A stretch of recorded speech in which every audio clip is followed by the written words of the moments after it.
Olá, professor, tudo bem? Meu nome é Mary, eu sou do grupo Saber Educação, eu represento as editoras Ática, Saraiva e Scipione.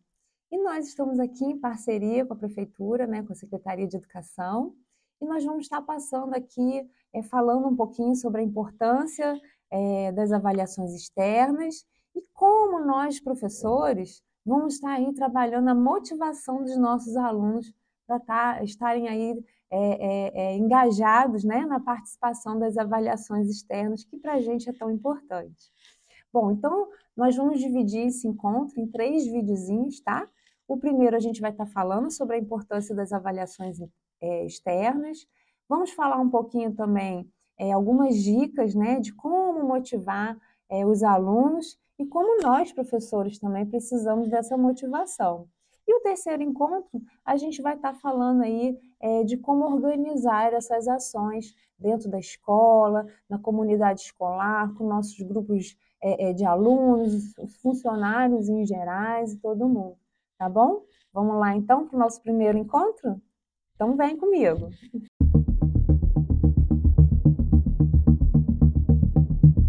Bom, para começar nosso primeiro vídeo, eu trouxe essa reflexão aí para a gente fazer de Emília Ferreiro, onde ela fala assim: quem tem muito pouco ou quase nada merece que a escola lhe abra os horizontes. Então é para a gente refletir aí um pouquinho, né, da nossa responsabilidade, do nosso papel aí frente aos nossos alunos da rede pública, né? Como é importante nós dentro da escola para esses meninos aí que estão precisando desse apoio, como que a gente pode ampliar esses horizontes para eles? Né, de que forma? Né, é através de um futuro, né, mostrar para esse aluno que o futuro dele pode ser muito diferente de repente, da realidade que ele vive hoje. É falar com esse aluno, é dar ferramentas para esses alunos, né, a estarem aí visionando, né, uma carreira, uma profissão melhor do que, de repente, os seus pais têm, ou o seu grupo familiar, ou quem está ao seu entorno, né? E mostrar para eles, né, esse leque grande que nós temos aí de profissões, de possibilidades para o futuro deles e que eles são altamente capazes, cada um deles com suas habilidades e com seu esforço e sua personalidade, a gente consegue, né, levar esse aluno para onde ele quiser, para ele erguer os voos aí de vida que ele quiser. Então vamos refletir um pouquinho aí nessa frase e pensar na nossa responsabilidade enquanto educadores para esses meninos aí. E aí a gente vai entrar no assunto, a importância das avaliações externas, né? O quanto é importante essas avaliações externas para essa comunidade escolar. Vamos começar a falar sobre o SAEB? O SAEB está aí, né? Esse ano de 2023, é o ano de SAEB. Então, as escolas, as prefeituras, a gente está se organizando, a gente está se preparando para essa avaliação, que é importante, é uma avaliação que vai estar medindo aí como que está a educação. A gente não pode esquecer que essas avaliações externas, ela não é como uma avaliação interna dentro da nossa escola, da nossa sala de aula, em que a gente está ali avaliando o nosso aluno, a gente conhece a realidade de cada um, a gente vai aplicar uma avaliação de acordo com o quê? Com o conteúdo que eu dei ali naquele momento, mas a avaliação externa não é assim.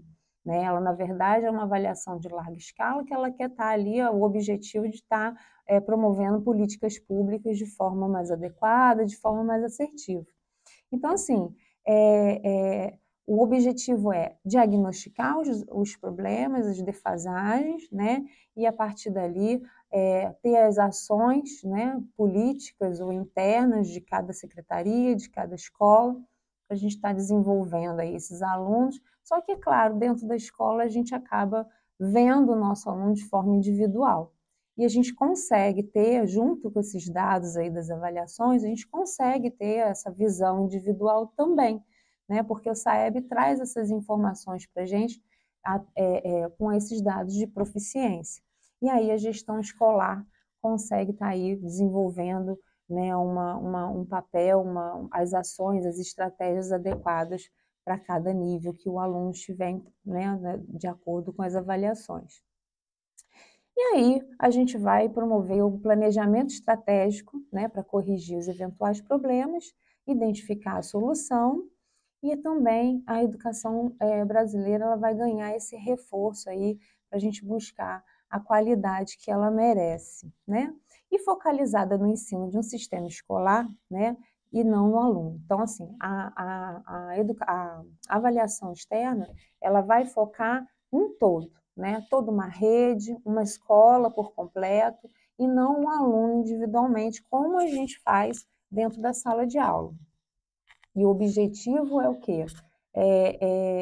Verificar se o ensino realmente está sendo adequado, se todas as políticas que vêm sendo feitas, se elas são de acordo ou não, se ela tem que mudar o rumo, se a gente precisa fazer uma correção aí, né, das estratégias, né, e dessa forma criar aí o planejamento estratégico para corrigir os eventuais problemas e identificar as soluções dentro da escola, dentro da secretaria, né, na rede como um todo.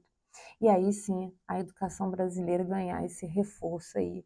E aí, como eu já falei, a gente vai focalizar no ensino e não no aluno individualmente. Com todo esse objetivo, né, que a gente tem, a gente está focalizando no ensino no geral, e aí a gente vai estar realizando as ações, as estratégias, as intervenções pedagógicas.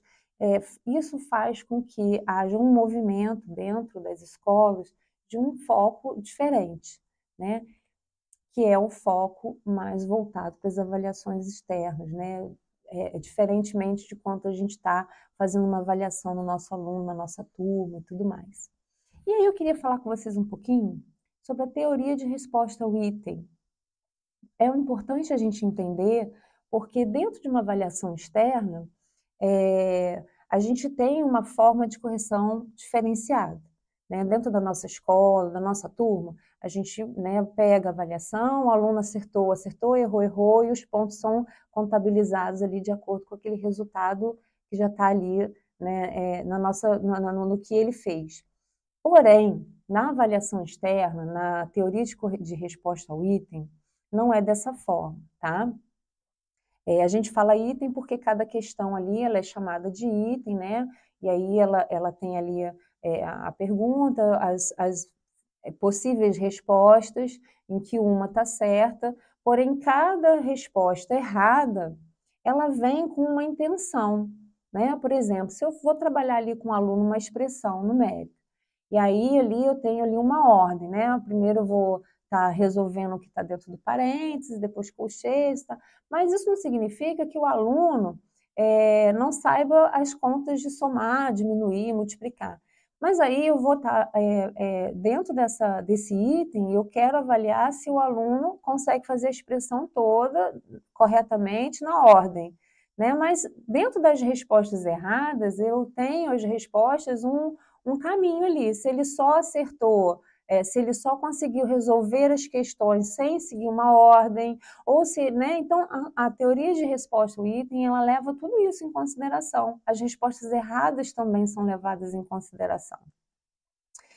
E aí, o que acontece? Com essa teoria de resposta ao item, eu consigo avaliar o meu aluno em termos de proficiência. Qual o nível de proficiência que esse aluno se encontra? Então, eu não parto do zero, tipo, se ele acertou, está muito bom, e se ele errou, ele não sabe nada. Não, às vezes ele errou, mas ele está num caminho já, né, quase do acerto. Às vezes é só um ajustezinho ali, ou não, eu consigo ver no erro dele que ele errou e ele realmente não adquiriu nenhuma das habilidades que eu espero ali na teoria. E aí, o que acontece? Nesse quadrinho que vocês estão vendo aí, eu tenho 2 alunos. O primeiro aluno, ele acertou, a maioria dos acertos dele vem com as respostas mais fáceis. E aí o conceito dele está em 500, a nota, né? Está em 518. O segundo aluno, ele acertou mais as difíceis e errou as mais fáceis. Então, a nota dele caiu, foi para 384. Por quê? No sistema de teoria de resposta ao item, o sistema entendeu que esse aluno que errou mais as fáceis e acertou as difíceis, ele chutou, ou ele colou, alguma coisa ali, porque não é coerente, não é uma resposta coerente. Então, é importante a gente entender isso dentro da sala, porque o nosso aluno, lá numa avaliação externa, ele não vai ser avaliado da mesma forma que eu avalio ele dentro da sala de aula. O sistema leva em consideração o caminho que esse aluno está tendo para chegar na resposta. Seja uma resposta errada ou certa, eu consigo estar aí medindo o nível de proficiência dele. Tá bom? E aí vem as escalas de proficiência, né? A nota da teoria de resposta ao item, os níveis de proficiência, competências mensuráveis, que aí eu consigo realmente trazer ali uma porcentagem de quanto esse aluno está em nível de habilidade, né? O que ele adquiriu e o que ele ainda falta adquirir. E aí a gente tem aqui, lá dentro do documento do SAEB, nós encontramos lá esses níveis com detalhes, né? Por exemplo, eu tenho o nível 1, que é para localizar uma informação no texto e tudo mais. Eu venho lá com o nível 2, que é, além de saber tudo que está lá no nível 1, eu tenho que saber reconhecer a finalidade de receitas, manuais e regulamentos. Então, assim, os níveis eles começam a ficar um pouquinho mais complexos um do outro, mas vocês conseguem ver que um aluno que acerta tudo de um nível 1, né, que está ali, se ele tem só essa capacidade, ele não vai conseguir passar para os próximos níveis, por isso essa coerência na hora da correção. E aí eu tenho lá no nível 3, nível 8, tudo isso aqui que vocês estão vendo nos slides, tem no documento do SAEB. Então, se vocês quiserem ir pesquisar isso, para poder, eu queria saber nível por nível, qual é a competência. Aqui, por exemplo, no nível 9, eu tenho, além das habilidades anteriores citadas, o aluno precisa identificar opinião em fábulas e reconhecer sentido de advérbios em cartas do leitor. Percebe que ficou bem mais complexo? Então, é isso que as avaliações externas vão estar avaliando. E aí a gente tem aqui, ó, as escalas de proficiência, né? Então, nos itens do SAEB, você vai sempre estar... Por isso que a gente fala tanto de escala de proficiência, né? Como é que ficou, por quê? Isso vai gerar dados. E com esses dados eu vou entender qual o nível que o meu aluno está e a partir de onde eu consigo estar trabalhando com ele. Aqui, olha, por exemplo, eu peguei os descritores. Então, quando você vai analisar um descritor do SAEB, você tem lá o eixo de conhecimento. Esse eixo de conhecimento aqui na tela é o de leitura. E esse eixo de conhecimento vai se entrelaçar com os eixos cognitivos. Então, eu queria que vocês prestassem atenção aqui, por exemplo. O primeiro eixo cognitivo é reconhecer. O segundo é analisar. O terceiro, avaliar. E o quarto, produzir. Vocês conseguem ver que existe um nível de dificuldade entre um e outro, desses verbos de comando? E é aí que eu acho assim, fundamental o professor estar prestando atenção, porque é daqui que ele consegue colocar o nível de dificuldade, por exemplo, numa avaliação dele dentro de sala de aula. E aí ele já começa a perceber qual é o nível que o seu aluno está. Por exemplo, eu tenho aqui a escala de taxonomia de Bloom. Alguma semelhança com o nosso nível aí dos descritores? Toda semelhança, né? A gente tem uma relação muito forte de taxonomia de Bloom com esses níveis cognitivos que o SAEB traz para a gente. Então, se eu tenho aqui um aluno que ele saiba reconhecer um objeto, por exemplo, né, um celular, uma coisa que todo mundo tem. Eu consigo reconhecer um celular? Consigo, eu olho para o celular, eu consigo falar, não, isso é um celular, né? Eu consigo analisar esse celular, lá como esse celular é, como ele funciona, o que ele tem de aplicativo, né? Ele tira foto, ele recebe ligação, eu consigo analisar e saber que tudo isso tem no celular. É um pouquinho mais difícil do que reconhecer? É. E aí eu chego no avaliar. Eu consigo avaliar um celular? Consigo, preciso saber se essa câmera é boa, né? Se a memória dele é suficiente para o meu dia que eu tenho, que eu uso ele, se a internet que eu coloquei nele, ela vai, né, sustentar as coisas que eu preciso trabalhar no celular. E aí eu consigo ver, Por exemplo, se na hora de tirar uma foto, se ela saiu nítida, se ela está mais ou menos, aí eu vejo a foto do outro celular, nossa, esse outro celular é muito melhor, eu consigo avaliar, eu consigo comparar. E aí a gente tem produzir. Gente, para mim não dá, eu não consigo produzir um celular, é muito mais complexo. Então, são esses níveis de complexidade de verbos de comando que a gente tem que prestar atenção na nossa sala de aula e que o SAEB traz aí de dados para a gente poder estar analisando como que a minha turma está, como que o meu aluno, né, como que eu consigo chegar ali, a partir de qual verbo de comando, de qual dificuldade eu consigo, a partir daí, estar trabalhando dentro de sala de aula. Às vezes eu estou num verbo bem básico de reconhecer, né, como lá de taxonomia de Bloom, que a gente tem entender, que é os verbos que meu aluno ainda não alcançou, então eu tenho que começar a trabalhar daí. Mas não, olha, a minha turma já consegue entender, aplicar, então eu já vou partir para o analisar e depois avaliar e, por fim, criar. Eu não posso pedir para o meu aluno criar uma fábula se ele ainda não entende, ele ainda não reconhece, né? Ele não sabe quais são, qual é o conceito de fábula. Então, é essa a proposta que eu trago para vocês, a gente começar a prestar atenção nesses verbos de comando e dar uma estudadinha aí na taxonomia de Bloom e a gente entender, né, como que funciona essa taxonomia de Bloom dentro da sala de aula. Vocês vão ver que é bem mais fácil, bem mais, fica bem mais descomplicado a gente começar a partir, a gente ter um ponto de partida, né, que é tão importante. E aí, gente, ó, o papel da BNCC é desenvolver competências e habilidades, né, que vão estar determinando ali a complexidade e profundidade do conteúdo. O X da questão, que eu já falei com vocês, são os verbos de comando. Esses verbos que vão definir o grau de dificuldade.